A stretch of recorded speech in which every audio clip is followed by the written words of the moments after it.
할렐루야. 네, 하나님의 말씀은 에베소서 2장 1절에서 5절까지의 말씀 보도록 하겠습니다. 에베소서 2장 1절에서 5절까지의 말씀입니다. 우리 5절의 말씀이고요. 에베소서 2장 1절에서 5절까지의 말씀 5절의 말씀인데요. 우리 한 목소리로 에베소서 2장 1절에서 5절까지의 말씀 나누도록 하겠습니다. 시작. 그는 허물과 죄로 죽었던 너희를 살리셨도다. 그때 너희는 그 가운데서 행하여 이 세상 풍조를 따르고 공중의 권세 잡은 자를 따랐으니 곧 지금 불순종의 아들들 가운데서 역사하는 영이로다. 찬송하리로다. 하나님 곧 우리 주 예수 그리스도의 아버지께서 그리스도 안에서 하늘에 속한 모든 신령한 복을 우리에게 주시되 곧 창세전에 그리스도 안에서 우리를 택하사 우리로 사랑 안에서 그 앞에 거룩하고 흠이 없게 하시려고 그 기쁘신 때로 죄송합니다. 3절부터가 지금 이게 제가 잘못 1절을 했어요. 원래 죄송해요 여러분. 1절 2절만 읽을게요. 죄송 한 번만 더 읽을게요. 시작. 그는 허물과 죄로 죽었던 너희를 살리셨도다. 그때 너희는 그 가운데 생하여 이 세상 풍조를 따르고 공중의 권세 잡은 자를 따랐으니 곧 지금 불순종의 아들들 가운데서 역사하는 영이라. 여러분 제가 실수했습니다. 왜냐하면 오늘 이제 1절, 2절을 나눌 건데요. 이제 본문은 5절까지를 제가 이제 설교 마무리하면서 잡았다가 이제 3절에서 5절은 다음 주에 나눠야겠다라고 생각을 했는데 3절에서 5절 이게 1장 그 3절에서 5절을 제가 여기다가 이제 장절을 착각해서 넣었어요. 그러니까 이거 제 실수고요. 여러분 오늘은 1절과 2절을 기억해 주시면 좋겠습니다. 우리 옆 사람 한번 인사하겠습니다. 귀하십니다. 오늘 말씀의 제목 한번 읽어볼게요. 오늘 말씀의 제목은 같이 읽을까요? 시작. 산자와 죽은 자가 듣게 되는 아들의 음성입니다. 우리는 오랜 시간 1장을 통하여서 바울이 에베소 성도들을 향해 외치는 복음의 진리에 대해서 자세하게 말씀을 들었습니다. 에베소 성도들은 복음을 모르는 자들이 아니었어요. 그들은 복음을 이미 알고 있는 자들이었고 주님을 향한 믿음이 있는 자들이었고 성령님의 인치심을 받은 성도들이었으며 그리고 성도 간에 사랑이 있는 아름다운 교회였습니다. 그런데도 사도 바울은 그들에게 또다시 예수 그리스도의 복음과 성령님의 인치심과 교회에 관하여 증거를 하고 있는 거예요. 볼륨 조금만 줄여주세요. 그 이유는 에베소 성도들이 더 깊은 하나님에 대한 영적인 이해의 눈이 열려지기를 사도 바울이 원했던 거예요. 에베소 성도들이 더 그리스도의 장성한 분량에 이를 때까지 자라기를 원했던 것입니다. 하나님의 놀라운 크기, 하나님의 놀라운 위대하심과 장엄함에 에베소 성도들이 더 붙잡혀 있기를 바랬던 거예요.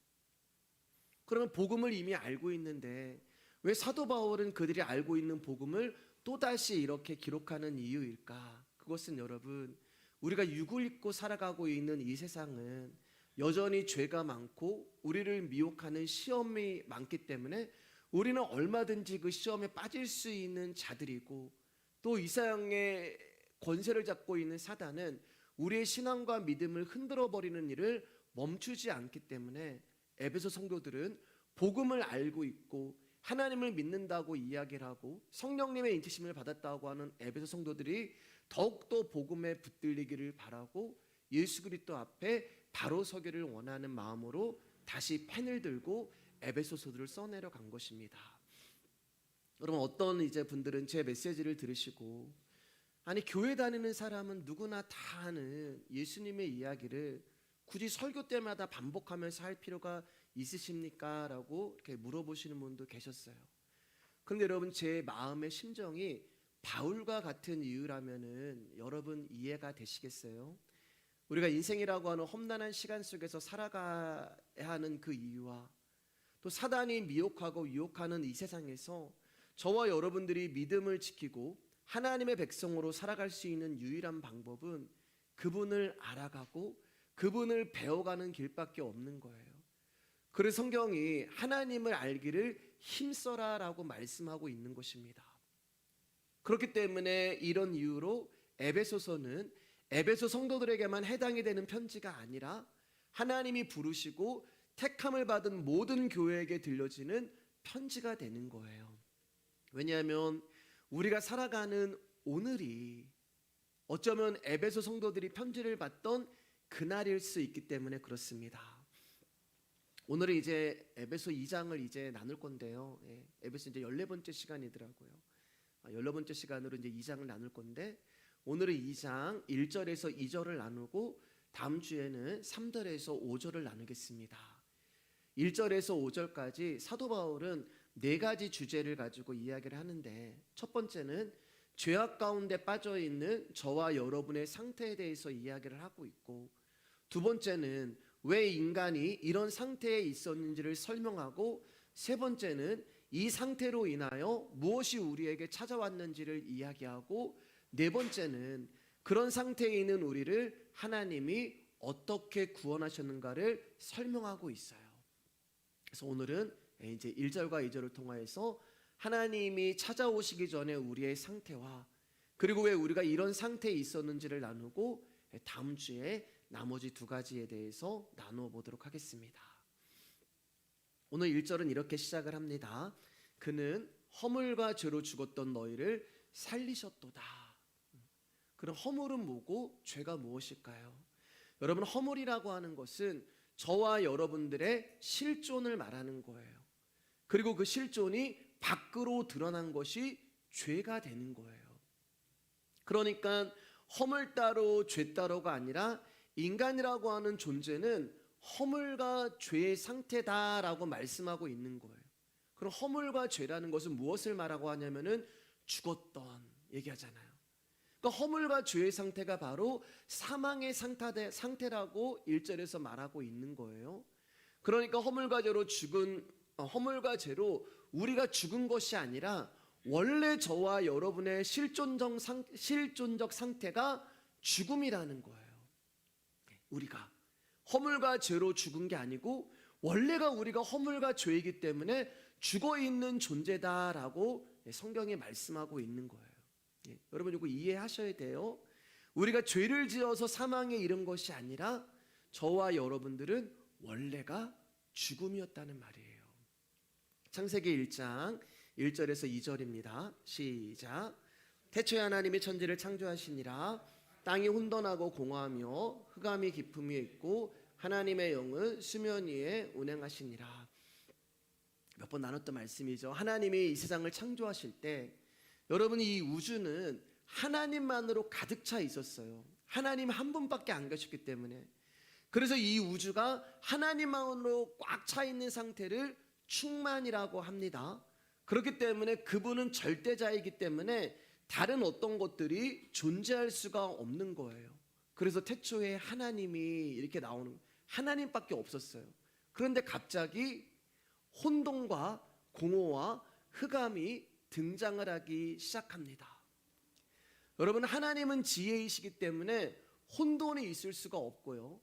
하나님은 충만이시기 때문에 공허가 존재할 수 없으며, 하나님은 빛이시기 때문에 흑암이 있을 수가 없어요. 그러니까 하나님으로 충만한 이 우주에 하나님의 속성과 반대되는 혼돈과 공허와 흑암이 생겨난 거예요. 자, 그러면 하나님으로 충만한 이 우주에 어떻게 하나님의 속성과 반대되는 혼돈과 공허와 흑암이 생겨난 것일까? 어디서 나타난 것이고 어디서 온 것이고 어디서 생겨난 것일까? 빌립보서 2장 7절을 보면 하나님이 당신을 비우셔서 종의 형체를 가지사 사람들 같이 되셨다, 이렇게 말씀하세요. 하나님이 당신을 비우시니까 뭐가 되는 거예요? 종이 된 거예요. 근데 그 종이 뭐예요? 사람이란 말입니다. 하나님이 당신을 비우시지 않으시면 성육신 하실 수가 없는 거예요. 그러니까 하나님이 당신을 비우시니까 그 비움의 자리에 종의 모습과 사람의 모습이 등장을 하는 것입니다. 조금만 더 줄여주세요. 자, 그러니까 이 말은 창세기 1장 2절의 말씀, 1절 2절의 말씀은 하나님이 당신을 스스로 비우시니까 거기에 혼돈과 공허와 흑암이 생겨나는 거예요. 제가 전에 이제 설명을 드리면서 물병을 얘기했잖아요. 물병에 이제 물로 가득 차 있는데 하나님이 스스로 거기를 비우면은 어떤 공간이 이제 남는 거잖아요. 물로 가득 차 있는 것을 물을 마시든지 그 물을 따라 버리면 그 물이 버려진 만큼 비워진 만큼 거기에 공간이 남는 거예요. 그게 바로 혼돈과 공허와 흑암이 되는 것입니다. 하나님이 당신의 충만 가운데서 당신의 지혜를 포기하시니까 비우시니까 거기에 혼돈이 생긴 것이고, 충만을 비우시니까 공허가 생긴 것이고, 빛을 비우시니까 흑암이 생긴 거예요. 여러분 이해되시죠? 이해되시죠? 이해되시죠? 네. 그러니까 혼돈과 공허와 흑암은 하나님이 창조하신 것이 아니라 하나님이 당신을 비우심으로 말미암아 흑암과 혼돈과 공허가 생겨난 거예요.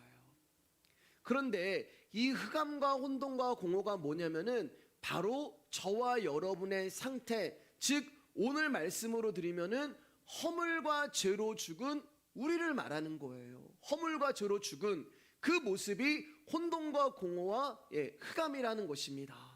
자, 그렇다면 이 허물과 죄로 죽은 우리가 살기 위해서는 어떤 일이 일어나야 되는 거예요? 죽음이라는 것은 여러분 죄를 지어서 죽음인 것이 아니라 원래 우리가 죽음이었단 말이에요.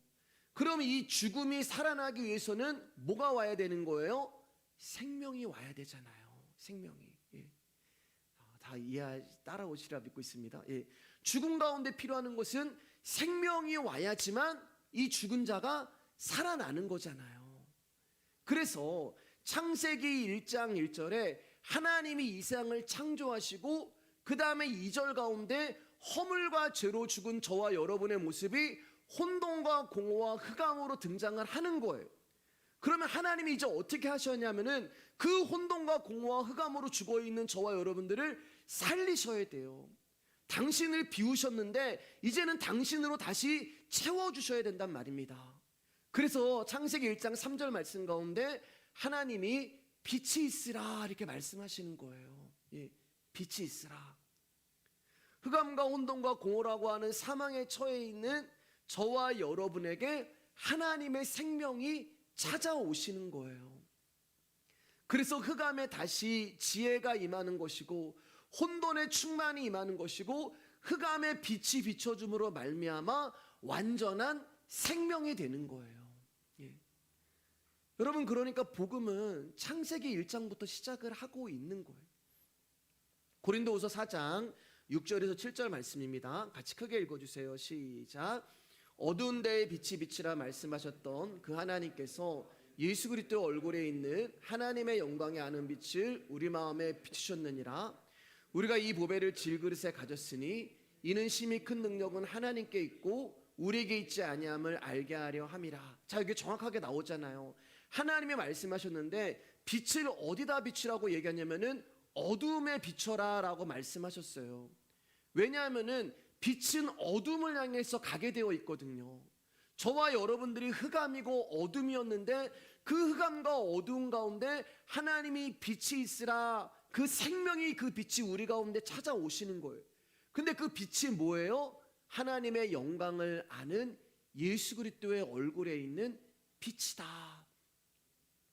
그러니까 흑암과 혼돈과 공허로 죽어있는 허물과 죄로 죽어있는 저와 여러분들을 찾아오시는 그 빛은 다름이 아닌 예수님이다 라고 말씀하고 있는 거예요. 그래서 창세기 1장 1절, 창세기 1장 2절, 창세기 1장 3절은 하나님께서 우리를 어떻게 찾아오시고 어떻게 구원하신, 즉 예수 그리스도가 이 땅 가운데 성육신 하시고 우리를 찾아오신 그 이야기가 창세기 1장 1절에서 3절 말씀 가운데 숨어져 있는 거예요. 그래서 그 빛이, 생명의 빛이, 예수 그리스도의 빛이 흑암과 혼돈과 공허로 가득 차 있는 허물과 죄로 죽어 있는 저와 여러분의 심령으로 찾아옵니다. 왜 심령으로 찾아와요? 수요일날 말씀드렸듯이 우리의 심령, 우리의 중심은 어둠이거든요. 흑암이거든요. 그래서 빛이 그 흑암으로 찾아가는 거예요. 그래서 질그릇인 우리가 이 안에 보배를 품게 된 거예요. 그 빛이 우리 안으로 들어오시는 거예요. 그 예수 그리스도가 우리 안에 들어오시는 거예요. 그런데 우리의 육은 질그릇이란 말이에요. 이 육 안에 예수 그리스도의 빛이 비춤으로 말미암아 이 보배를 질그릇에 가졌으니, 이 말씀이 이렇게 쓰이는 거예요. 여러분, 질그릇은 흙으로 만든 그릇입니다. 아무런 값어치가 없는 그릇이에요. 어떠한 쓸모도 없는 그릇이에요. 티끌이고 먼지예요. 그러니까 저와 여러분들은 흑암으로 가득 찬 먼지와 티끌 같은 존재인데, 보배이신 예수님이 우리 안으로 들어오심으로 말미암아 질그릇인 나까지 보물이 된 거예요. 그래서 저와 여러분들이 살아나는 것입니다. 빛이 찾아오시고 생명이 임하심으로 우리가 살아나는 거예요.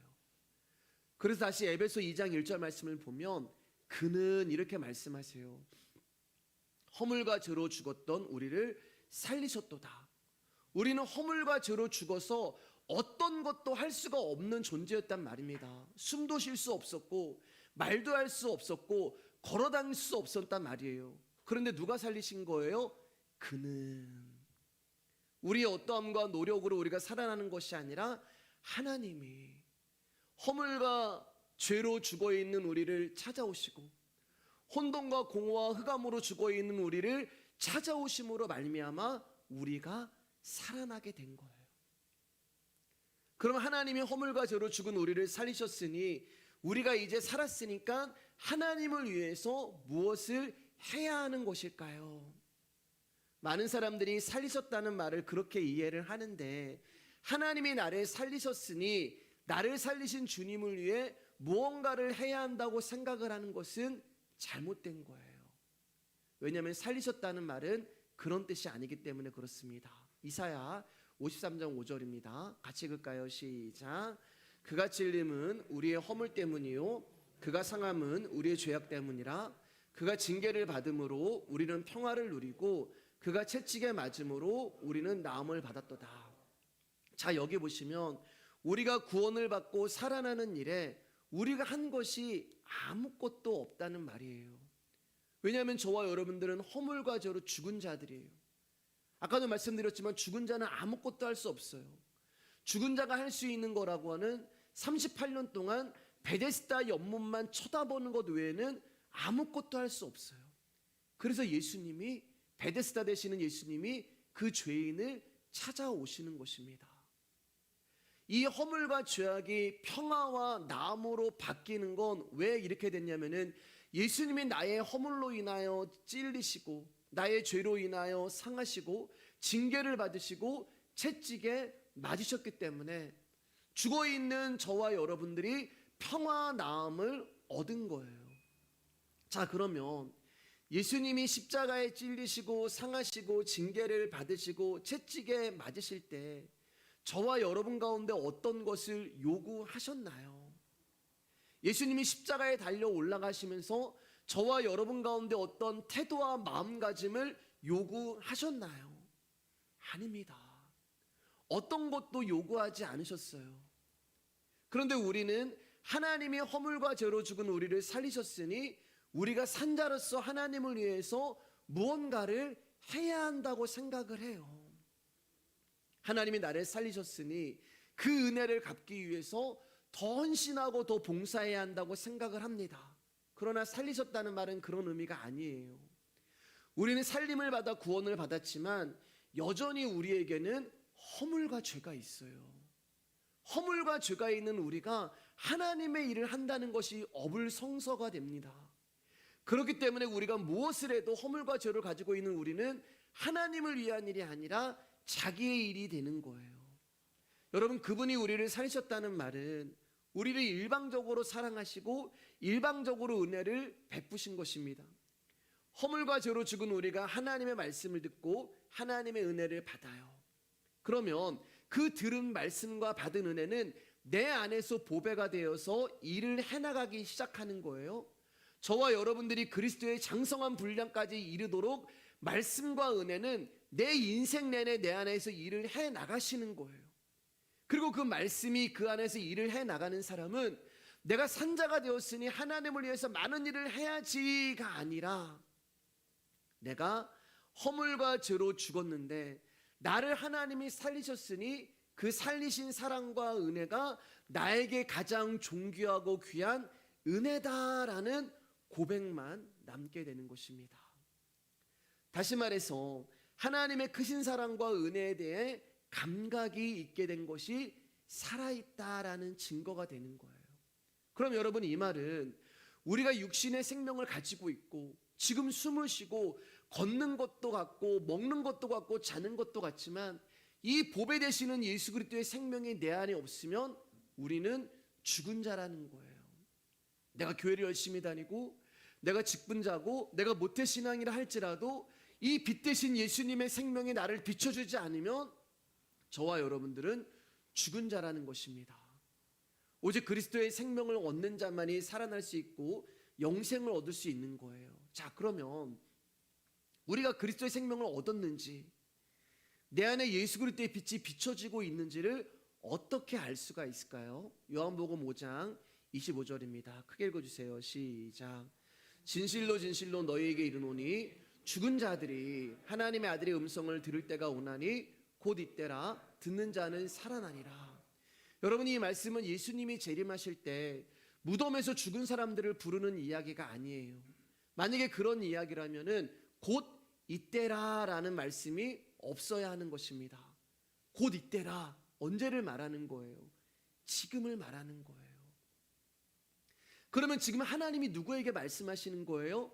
곧 이때라? 저와 여러분에게 말씀하시는 거예요. 그러면 하나님이 왜 저와 여러분에게 말씀하시는 거예요? 저와 여러분들이 허물과 죄로 죽은 자이기 때문에 그렇습니다.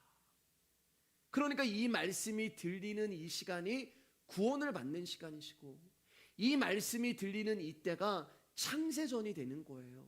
자꾸만 창세전을 태초에 이렇게 생각하시면 안 돼요. 말씀이 들리는 이 시간이 창세전이 되는 거예요. 여러분, 근데 이 말씀에는 역설이 숨어 있어요. 왜냐하면 조금 전에 말씀드렸듯이 죽은 자는 들을 수가 없어요. 귀가 닫혔는데 어떻게 죽은 자가 들을 수가 있어요? 그런데 성경이 지금 뭐라고 말씀하냐면은 죽은 자가 아들의 음성을 듣는다, 이렇게 얘기를 해요. 자, 그러면 대답해 보세요. 그 음성이 나에게 들리면 그 사람은 죽은 자예요? 살아있는 자예요? 살아있는 자예요. 더 이상 죽은 자가 아니라는 거예요. 허물과 죄로 죽어있는 너희를 살리셨도다. 무엇으로 살리셨어요? 말씀으로 살리신 거예요. 왜냐하면 그 말씀이 예수 그리스도의 생명이기 때문에 그렇습니다. 그러니까 저와 여러분들이 죽어있는 자였는데 그 아들의 음성이 나에게 들리고 있다면 더 이상 저와 여러분들은 죽은 자가 아니라는 이야기가 되는 거예요. 그러니까 아들의 음성이 들릴 때 죽음 따로 삶 따로 이게 구별되어 있는 것이 아니라 죽은 자도 그 아들의 음성을 듣고 살아있는 자도 그 아들의 음성을 듣는 일이 일어난다는 것입니다. 이사야 43장 1절 말씀입니다. 제가 읽어드릴게요. 야곱아, 너를 창조하신 여호와께서 지금 말씀하시니라. 여기도 이제 지금이에요. 이때가 되는 거예요. 이스라엘아, 너를 지으신 이가 말씀하셨느니라. 너는 두려워하지 말라. 내가 너를 구속하였고 내가 너를 지명하여 불렀나니 너는 내 것이라. 하나님이 지금 말씀을 하시는데 야곱에게도 말씀하시고 이스라엘에게도 말씀하세요. 그러면 야곱 따로 이스라엘 따로일까요? 아니에요, 여러분. 야곱의 이름이 뭘로 변해요? 이스라엘로 변하잖아요.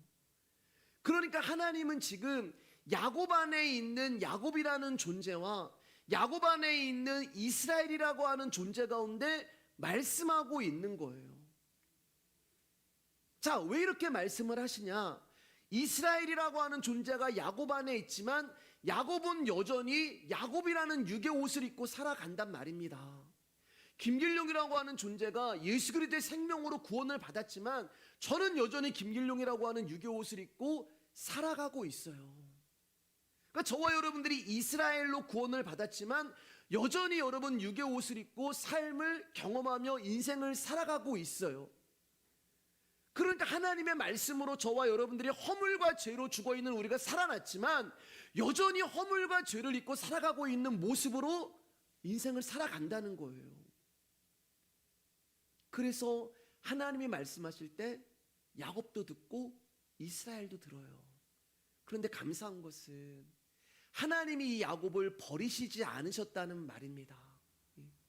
하나님이 야곱에게도 말씀하시고 이스라엘에게도 말씀하세요. 하나님이 야곱도 내 것이고 이스라엘도 내 것이라고 이야기하고, 야곱도 지명하여 불렀다고 얘기하고 이스라엘도 지명하여 불렀다고 이야기를 해요. 그러면 굉장히 신비한 일이 지금 일어나고 있는 거예요. 한 사람 안에 두 존재가 있는 거예요. 그래서 하나님의 말씀이 우리에게 떨어지면 우리 안에 있는 성령님이 그 말씀을 듣고 나라는 육신의 존재가 그 말씀을 듣는 거예요. 그래서 어떻게 해요? 두 존재가 싸우는 거예요. 예. 여러분이 이삭에게 먹이를 많이 주면 이삭이라고 하는 예수 그리스도의 그 존재가 내 안에서 성장하는 것이고, 여러분이 이스마엘에게 양식을 많이 주면 이스마엘이 이삭을 내쫓는 거예요. 하나님 말씀은 그렇게 우리 가운데 동시에 떨어집니다. 그래서 하나님 말씀하시면 동시에 한 사람이 아니라 두 존재가 듣게 되는 거예요.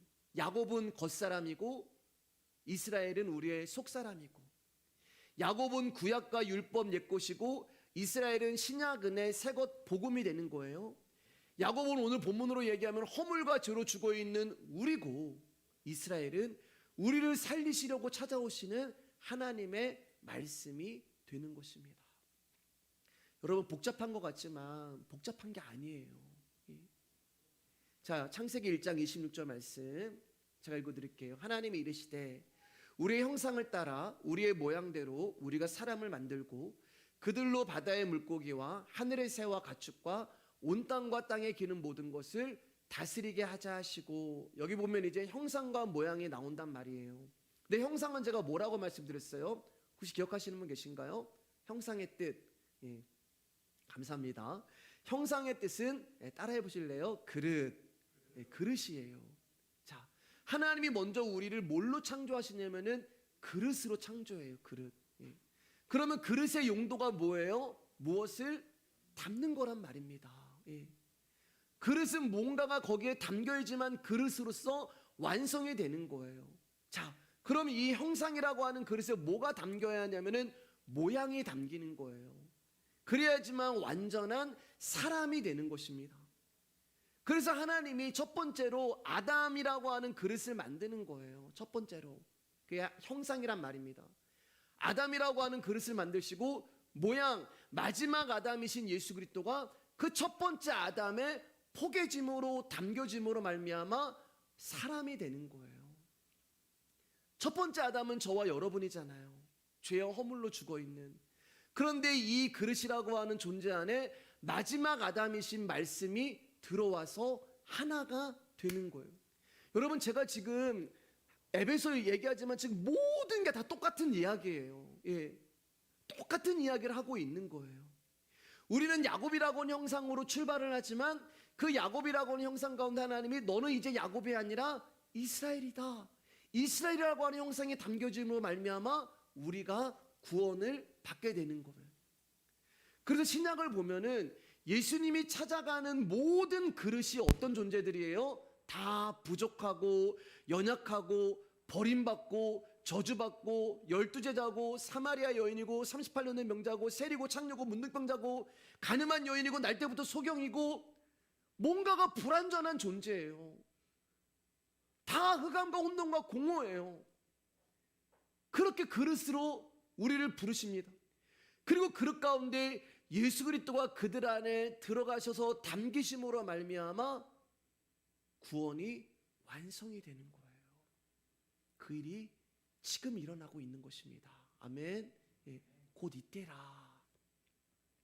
저와 여러분이라고 하는 형상이라고 하는 인생 가운데 하나님의 모양이 찾아오셔서 우리를 완성해 나갑니다. 처음에 말씀은 귀가 들어요. 귀가. 말씀이 귀로 듣고 그 귀로 들은 말씀이 머리로 깨달아집니다. 그리고 머리로 깨달은 그 말씀이 거기서 멈추는 것이 아니라 내 영 안에 깊숙이 들어와서 나의 존재가 되어버려요. 그래서 그분을 아는 지식이 나의 일부가 되고 그분을 아는 지식이 나의 생명의 일부가 돼요. 처음에는 일부만 돼요. 처음에는. 그런데 계속 말씀을 들으면서 그 말씀이 나를 먹어가는 거예요. 먹어가요. 점점 내 안에서 그 말씀이 지경을 넓혀가면서 나를 잠식해 갑니다. 그럼 어떤 일이 일어나요, 여러분? 일부였던 생명이, 일부였던 말씀이, 일부였던 예수가 내 안에서 점점 나를 먹어가면서 나를 기경해 가면서 여러분 나의 전부가 되는 거예요. 그래서 하늘의 밀이 땅에 떨어져 죽지 않으면 죽어야 되는 거예요. 그런데 이 밀이라고 하는 존재, 이 씨가 죽기 위해서는 살아있는 땅에 떨어지면 안 돼요, 여러분. 예. 하늘의 밀이 죽지 아니하면 많은 열매를 맺지 못하고 많은 열매를 맺고, 그러니까 이 밀알이 죽어야지만 열매를 맺는데 이 밀알이 죽기 위해서는 살아있는 땅에 떨어지면 이 밀알은 죽을 수가 없어요. 살아있는 땅이기 때문에 죽어있는 땅에 떨어져야 돼요. 그래야지 밀알이 죽어요. 허물과 죄로 죽어있는, 근데 그 말씀이라고 하는 밀알이 허물과 죄로 죽어있는 저와 여러분 안에 심겨집니다. 밀알이 죽은 것처럼 보여요. 그런데 그 밀알에 있는 그 영원한 생명은 죽을 수가 없어요. 예수 그리스도 죽을 수가 없잖아요. 그럼 우리 안에서 뭐 하시냐? 우리 안에서 죽어있는 그 밭을 살리시는 일을 해요. 그 말씀이. 예. 아파요, 여러분. 그 씨도 아프고 밭도 아파요. 왜냐하면 밭이라는 존재는 갑자기 내 안에 어떤 씨가 막 파고 들어오는 거, 바늘만 찔러도 아프잖아요, 우리는. 근데 씨라는 게 내 안에 파고 들어와가지고 내 심령 가운데 팍 박히니까 얼마나 아파요. 그리고 밀은 껍질을 깨고 나와야 되는 거예요. 그냥 여러분 우리가 장성한 분량에 이르는 게 아니란 말입니다. 내가 귀로 듣고 깨달았다고 해서 내가 예수 그리스도의 진리를 하루아침에 깨닫는 게 아니에요. 아파요. 내 안에서 막 생전 경험해보지도 못했던 어떤 씨가 들어와서 막 뿌리를 막 내리는 거예요. 나 막 파고, 근데 막 그게 나의 하나님의 말씀이 좌우의 날섬인 검이 돼서 나를 막 찌르고 쪼개고 부수는 일을 하는 거예요. 그 말씀이 아파요, 여러분. 하루아침에 우리가 작은 예수가 되는 게 아니에요. 처음에는 그 말씀이 일부라니까요. 작은 씨라니까요. 그 씨가 뭘 하겠어. 근데 그 씨가 점점 내 안에서 커져가는 거예요. 허물과 죄로 죽어있는 찾아온 나를 그 말씀이 점점 내 안에서 커져가는 거예요. 그래서 그분의 생명이 나의 전부가 되는 거예요. 하루아침에 되는 게 아니에요, 여러분. 내가 말씀을 듣고 깨달았다고 여러분 성경 다 아세요? 제가 지난주에 고백했잖아요. 제가 성경을 알면 얼마나 알겠어요, 여러분. 하나님이 알려주시는 만큼만 아는 거예요. 다른 사람이 아는 예수가 중요한 게 아니에요. 하나님이 알려주시는 만큼만 아는 거예요. 하루아침에 내가 말씀 깨달았다고 작은 예수가 되는 것이 아니라 거기에는 반드시 시간이라는 게 필요해요. 허물과 죄로 죽은 우리가 살아났어요. 에베소 2장 1절 말씀 보면은 살아났어요. 여러분 죄 안 지시나요? 죄 짓잖아요. 왜 나는 허물과 죄로 살았다고 얘기하는, 죽어있는 내가 살아났다고, 나는 왜 또 죄를 짓까?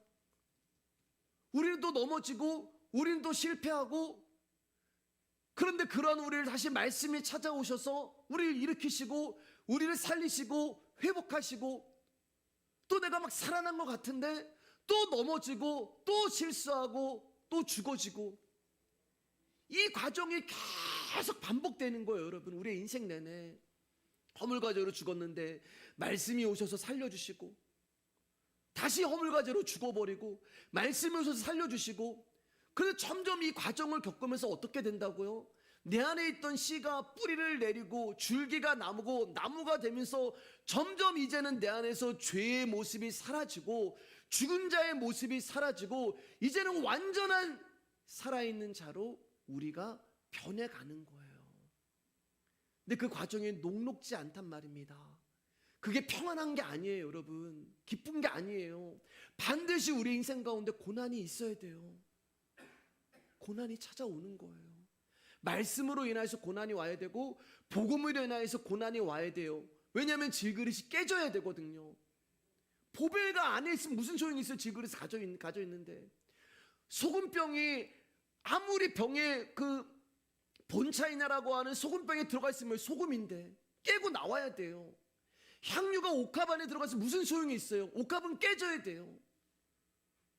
그 말씀이, 그 예수가, 그 보배가 나의 전부가 되기 위해서는 나의 질그릇이라고 하는 존재가 깨져야 된단 말입니다. 박살이 나야 되는 거예요. 그래서 야곱이 이스라엘 되기 위해서 환도뼈가 깨지는 것이고, 아브라함이 아브라함 되기 위해서 자기 아들 이삭을 죽이는 일이 일어나는 것이고, 여러분, 우리가 예수 믿는 내가 그 자리까지, 지경까지 나는 아무런 고난도 없고 고통도 없어? 그렇지 않아요, 여러분. 하나님이 죽은 자를 살리시는데 하나님이 기쁨과 평안으로 살리시는 것만이 아니란 말입니다. 그래서 성경은 고통이라고 얘기하고 하나님이 완성해 나가는 그 시간을 고난이라고 이야기하는 거예요. 그러면 점점 나의 이 육이라고 하는 이 질그릇이 깨지고 박살이 나면서 이제는 보이지 않았던 영적인 세계가 보이는 일들이 일어나는 거예요. 히브리서 11장 1절 말씀 크게 시작. 믿음은 바라는 것들의 실상이요 보이지 않는 것들의 증거니, 허물과 죄로 죽은 우리 안에 하나님 말씀이 찾아오시는 것을 실상이라고 이야기해요. 실상은 보이지 않아요, 여러분. 예, 보이는 게 아니에요. 믿음은 보이는 게 아닙니다. 그런데 이 실상은 보이지 않지만 존재해요. 여러분, 하나님의 말씀이 보이지 않지만 존재한단 말이에요. 하나님의 말씀이 잡히지 않지만 하나님의 말씀은 진짜 있단 말입니다. 그러니까 여기에 믿음은 바라는 것들의 실상이요 라고 하는 것은 바로 말씀을 이야기하는 거예요. 그리고 이 말씀이 우리 가운데 언약을 주시고 약속을 하시는데, 이 말씀이 증거는 보이는 거란 말입니다. 증거대봐, 보이는 거예요. 실상은 보이지 않는 건데 증거는 보인단 말입니다. 하나님이 우리 가운데 말씀을 주실 때 그 말씀은 보이지 않아요. 내가 너한테 아들 이삭을 줄 거야. 이삭이 어디 있어요? 예, 그 후로 25년 후에 태어나는데 하나님의 아브라함을 찾아오셔서 내가 너한테 이삭을 줄 거야, 아들을 줄 거야. 아들은 없어요. 보이지 않아요. 하나님이 실상을 먼저 주시는 거, 말씀을 주시는 거예요. 그리고 그 말씀, 이삭을 줄 거야 라고 하는 이삭이 눈에 보이는 증거가 될 때까지 그 다음날 주시지 않잖아요. 내가 너한테 아들 줄 거야? 그 다음날 이삭이 태어나지 않잖아요. 25년이라고 하는 그 시간이 뭐예요? 우리의 인생이 되는 거예요. 우리의 세월이 되는 거예요. 하나님이 우리의 인생과 세월 동안 하나님이 일을 하시면서 우리 가운데 주셨던 이 실상을 눈에 보이는 증거로 나타낼 때까지 일을 하시는 거예요. 어떻게? 우리를 부시고, 우리를 깨시고, 우리를 고난 가운데 두시고, 우리를 고통 가운데 두시고, 우리의 환도뼈를 치심으로 말미암아 내가 바라는 것들이 다 사라지는 거예요. 여기 보세요. 믿음은 바라는 것들의 실상이잖아요. 근데 우리는 이 말씀을 어떻게 자꾸만 인용을 하냐면 내가 바라는 것들의 실상으로 생각을 해요. 내가 바라는 것들이 믿음이다라고 생각하니까 자꾸 내가 이 생에서 어떤 소망, 내가 이 생에서 이루고 싶은 욕망을 가지고 와서 하나님 이거 해주세요, 믿음 가지고 내가 기도합니다, 이렇게 기도하는, 그게 아니에요.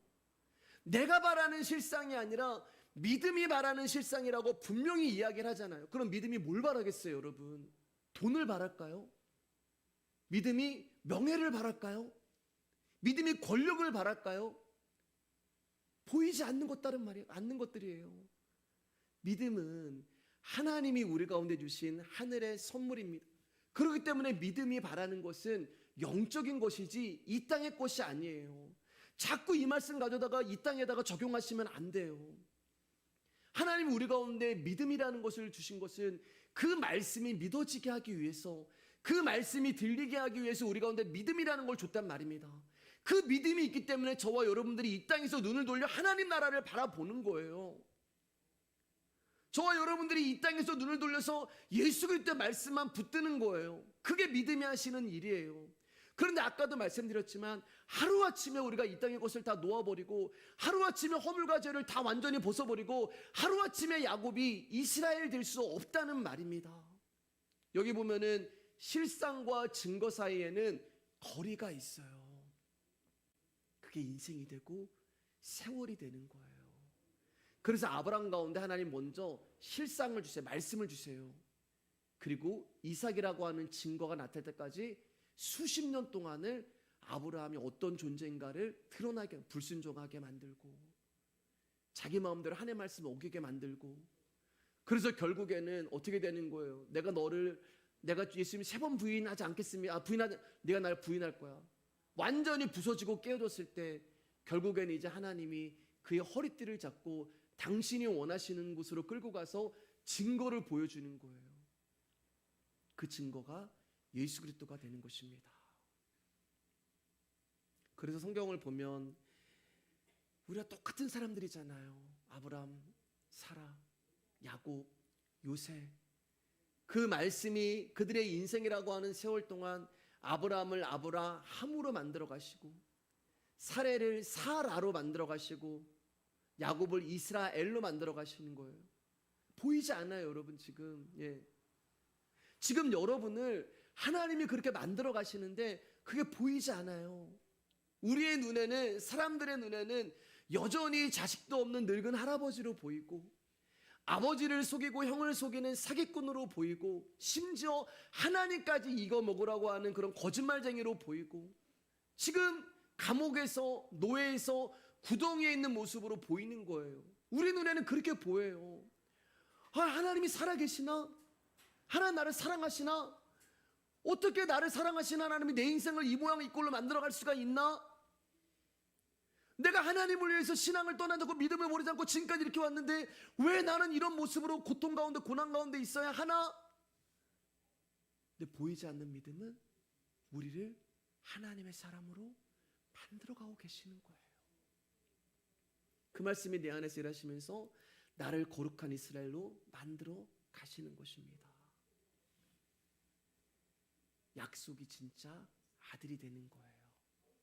우리 인생 내내 하나님은 허물과 죄로 죽어있는 저와 여러분들을 살리시는 일을 할 거예요. 1절 이제 요만큼 정도로 보고요. 우리가 앞으로도 계속 볼 거니까 2절 이제 좀 짧게 정리하면서 우리 이제 말씀 정리할게요. 에베소 2장 2절 넘어가겠습니다. 시작.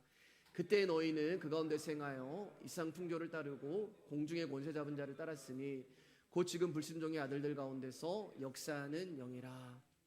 허물과 죄로 죽어있는 우리는 공중 권세 잡은 자의 지배를 받고 있었다라는 말이에요. 그런데 그 존재의 지배로 인하여 우리에게 나타나는 특징이 있는데, 그 특징이 뭐냐면 이 세상의 풍조를 따른다라고 이야기해요. 여기 풍조라는 말은 세대를 말하는 거예요. 정확한 뜻은 시대를 말하는 거예요. 그러니까 하나님을 떠나서 살아가는 사고방식, 정신, 구조, 삶의 영이, 그다음에 인생관 등등등 이런 것들을 이야기하는 거예요. 하나님을 떠나서 살아가는, 이 시대를 쫓아 살아가는 어떤 삶의 방식을 이야기하는 거예요. 그래서 갈라디아에서 조금 더 정확하게 이야기합니다. 갈라디아서 5장 19절 21절입니다. 시작. 육체의 일은 분명하니 곧 음행과 더러운 것과 호색과 우상 숭배와 주술과 원수 맺는 것과 분쟁과 시기와 분냉과 당지는 것과 분열함과 이단과 투기와 술 취함과 방탕함과 또 그와 같은 것들이라. 전에 너희에게 경계한 것 같이 경계하노니 이런 일을 하는 자들은 하나님 나라를 유업으로 받지 못할 것이요 육체의 일은 분명하다. 그러니까 육체의 이런 일이 우리 가운데 일어난다는 거예요. 다 일어난다는 거예요. 이런 일들이 분명하게 나타난다는 거예요. 그런데 여러분, 이러한 삶을 살고 싶은 사람이 누가 있어요? 여러분, 음행하고 더럽고 호색과 우상숭배와 주술과 원수 맺는 것과 술 취하고 방탕하고 이렇게 살고 싶은 사람이 누가 있어요? 한 명도 이 가운데 이렇게 살고 싶으신 분은 없으실 거예요. 근데 우리는 이렇게 살아간다는 거예요. 분명하다고 얘기하는 거예요. 왜 이렇게 살아가냐? 내 안에 그리스도가 없으면 이런 일이 나온다는 것입니다. 왜냐하면 저와 여러분들은 이 시대를 쫓고 이 세상 풍조를 따르는 자들이기 때문에 그래요. 그래서 육체의 일이다라고 말씀하고 있어요. 내가 일을 하게 되면 이러한 결과가 나오는 것이 분명하다라고 얘기하는 거예요. 저와 여러분들이 무언가를 하면 이런 일밖에 안 나온다는 거예요. 그래서 여러분, 교회에서도 내가 일을 하면 이런 일이 나와요. 교회 안에서도 분쟁하고 당지는 일들이 나오는 거예요. 내 안에 아들의 생명이 없으면 나라는 존재가 선이 돼서 자기가 선을 구별하고 만들어내고 정함으로 그 결과가 이런 일들로 나타난다라고 성경에 말씀하고 있습니다. 자, 그럼 이런 상태가 어떤 상태냐? 에베소 2장 12절 말씀이에요. 시작. 그때 너희는 그리스도 밖에 있었고 이스라엘 나라 밖의 사람이라 약속의 언약들에 대하여는 외인이요 세상에서 소망이 없고 하나님도 없는 자이더니. 이게 세상의 풍조를 따라 사는 갈라디아에 나오는 그런 사람들인데, 이런 사람들 어떤 사람들이에요? 그리스도 밖에 있는 사람들. 그리스도 밖에 있는 사람들. 소망도 없고 하나님도 없는 자들, 허물과 죄로 죽어있는 육체의 상태의 그 존재를 말하는 거예요. 근데 이런 상태에 있는 저와 여러분에게 예수 그리스도가 오셔서 당신의 생명으로 부활을 해주시는 거예요. 그래서 그리스도 밖에 있는 저와 여러분들을 이제 그리스도 안으로 부르시고, 그리스도 안에 있는 자들은 하나님을 아버지라 부르고, 그러니까 조금 전까지 육체의 일을 열심히 하며 살았던 저와 여러분들이 이 복음으로 말미암아, 이 하나님의 사랑으로 말미암아, 긍휼하심으로 말미암아 어떻게 변하느냐. 갈라디아서 5장 22절 23절 말씀. 오직 성령의 열매는 사랑과 희락과 화평과 오래 참음과 자비와 양성과 충성과 온유와 절제니 이 같은 것을 금지할 법이 없느니라. 자 보세요. 육체는 일이라고 얘기해요. 육체는 일. 성령은 뭐라고 얘기해요? 열매. 일은 내가 하는 거예요. 근데 열매는 내가 하는 게 아니에요. 우리는 아무것도 할 수 없어요, 여러분. 열매는 농부가 맺게 해주시는 것이지 나무가 맺는 게 아니란 말입니다. 저와 여러분들은 허물과 죄로 죽어 있어서 열매를 맺을 수 없는 자들이었어요. 육체 밖에 있는, 하나님 밖에 있는, 그리스도 밖에 있는. 그런데 우리 가운데 예수 그리스도가 하는 농부가 찾아오셔서 우리 가운데 열매를 맺게 해주시는 거예요. 그 열매가 사랑과 희락과 화평과 오래 참음과 자비와 양성과 충성과 온유와 절제. 여러분, 근데 이 열매 가운데 눈에 보이는 게 뭐가 있어요? 눈에 보이는 게 하나도 없잖아요. 우리가 할 수 있는 일이 아니에요, 여러분. 우리가 성령의 열매를 맺자. 못해요. 우리는 못 맺어요. 뭐 보여야지 맺죠. 보이지 않는 게 뭐예요, 여러분? 아까 믿음은 바라는 것들의 실상. 그러니까 하나님이 주신 거예요, 전부. 믿음도 하나님 주신 것이고 성령의 열매도 하나님 주신 것이고, 그래서 하늘에서 주신 바 아니면 사람이 아무것도 받을 수 없느니라 라고 말씀하는 것입니다. 자, 다시 에베소 2장 2절 말씀 가볼게요. 자, 여기 보면은 불순종의 아들들 가운데서 역사, 에베소 2장 2절 다시 띄워주세요. 불순종의 아들들 가운데서 역사하는 영이라. 허물과 죄로 죽어있는 우리가 이 세상의 풍조를 따르고 공중 권세 잡은 자를 따랐는데 곧 불순종의 아들들 가운데서 역사하는 영이다, 그렇게 얘기해요. 우리를 지배하고 있는 존재가 영이에요. 영. 힘과 능력이 있는 영이에요. 그러면 그 영이 누구냐? 마귀를 말하는 거예요. 마귀. 여러분, 지금 다른 생각하시면 지금 우리가 이런 상태라는 거예요, 여러분. 우리가 지금 이생의 풍조를 따랐었고 허물과 죄로 죽어 있는 상태가 어떤 상태냐? 이생의 풍조를 따르고 있는 자였고 공중의 권세 잡은 자를 따르고 있고, 그 공중의 권세 잡은 자의 정체가 뭐냐면은 불순종의 아들들 가운데서 역사하는 영이다. 자, 이 영이 마귀란 말입니다. 어떤 분들은 이제 귀신이 없다고 얘기하는데, 그럼 성경에 나오는 귀신은 뭐예요? 예수님이 쫓아내신 귀신들은 누구시고 예수님을 시험했던 그 마귀는 누구예요? 마귀는 존재합니다. 여러분, 귀신은 사람들 가운데 두려움을 주고, 그리고 겁을 주고, 심지어는 귀신을 달래게까지 해요. 구술하잖아요. 근데 지금은 귀신을 별로 안 두려워해요. 과학 문명의 발달을 함으로 인해서 귀신을 믿지도 않고 사람들이 부정을 합니다. 어떨 때 막 친구로 지내기도 해요. 그러자 마귀가 이제 전략을 바꾼 거예요. 안 먹혀 들어가니까. 옛날엔 겁 주면 됐거든요. 두려움 주면 됐거든요. 그래서 마태복음 4장을 보면 마귀가 예수님을 높은 곳에 데리고 올라가 천하만국을 보여주면서 나에게 절을 하면 이 모든 것을 너에게 주겠다라고 얘기해요. 근데 여러분, 마귀는 천하만국이 마귀 게 아니에요. 우리가 이렇게 착각하는데 천하만국은 이 세상에 있는 모든 것들은 하나님의 거예요. 그렇기 때문에 마귀 게 없어요, 여러분. 그럼 마귀가 지금 뭐 하는 거예요? 예수님을 속이는 거예요. 이게 마귀의 본 모습입니다. 아무것도 없으면서 있는 척하는 거예요. 오늘날 마귀가 우리 가운데 이렇게 다가와요. 풍요와 번영으로, 성공과 행복으로 다가와요. 그러나 그것은 전부 하나님의 것이지 마귀가 줄 수 있는 것이 아니에요. 근데 마귀가 그것으로 우리를 속이는 거예요. 광명한 천사의 모습으로 우리에게 다가오는 전력과 전술로 우리를 하나님으로부터 멀어지게 만드는 것입니다. 그래서 우리는 아무렇지도 않게 마귀가 흔드는 그 지배 아래 모여서 우리의 팔다리를 마귀가 원하는 대로 이리저리 움직이며 살아가는 거예요. 여러분, 마귀는 시퍼렇게 살아 있어요. 자, 그러면 우리가 어떻게 이 마귀를 이길 수 있냐는 거예요. 이제 말씀 마칠게요, 여러분. 어떻게 이길 수 있냐는 거예요. 다시 한번 에베소 2장 2절 말씀 크게 읽어주세요. 시작. 그때 너희는 그 가운데 생하여 이 세상 풍조를 따르고 공중의 권세 잡은 자를 따랐으니 곧 지금 불순종의 아들들 가운데서 역사하는 영이라. 허물과 죄로 죽어 있었던 저와 여러분들은 이 세상의 풍조를 따랐고 공중의 권세 잡은 자를 따라 사는 삶을 살았습니다. 예, 마귀에게 지배당하는 삶을 살았어요. 그런데 여기 보면 그때 너희는 이렇게 나와요. 그때 너희는, 그때 너희가 그때는 그렇게 살았어, 이 말이에요. 너희가 허물과 죄로 죽어 있었을 때는 너희의 모습이 이런 모습이었어. 그래서 2절을 보면 다 과거형으로 쓰여 있는 거예요. 따랐었고 따랐으니 그때 너희가 이렇게 살았었어. 그러면서 무슨 말이에요? 지금은 아니라는 말이에요. 아멘. 지금은 아니란 말이에요. 왜냐하면 허물과 죄로 죽어 있는 우리를 예수 그리스도가 오셔서 살려주셨기 때문에 이제는 우리가 더 이상 이 세상 풍조를 따르는 자들이 아니라 하나님 나라를 소망하고 살아가는 자들이고, 우리가 공중의 권세 잡은 자를 따르는 것이 아니라 이제는 하나님을 우리의 아버지라 부르는 자가 되었다는 거예요. 그래서 그때의 너희는 이렇게 말씀하는 거예요. 너희는 옛날에 이렇게 살았었어.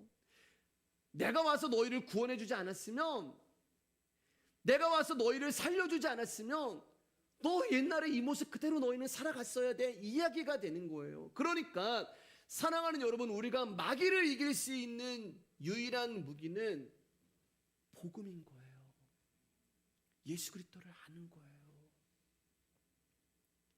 그러면 이제 어떤 일이 일어나요? 이 마귀는 우리 가운데 손가락 하나 들 수 없는 것입니다.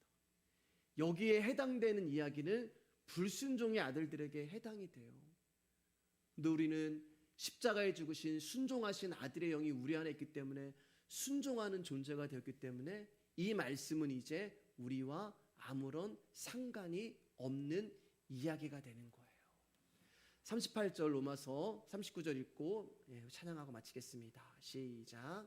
내가 확신하노니 사망이나 생명이나 천사들이나 권세자들이나 현재일이나 장래일이나 능력이나 높음이나 깊음이나 다른 어떤 피조물이라도 우리를 우리 주 그리스도 예수 안에 있는 하나님의 사랑에서 끊을 수 없으리라. 왜요, 여러분? 에베소 2장 1절 말씀이 이루어졌기 때문에 로마서 8장 38절 39절 말씀이 우리 가운데 이루어지는 것입니다. 오늘은 이제 에베소 2장 1절 2절 나눴고요. 다음 주에 이제 3절 5절 나누겠습니다.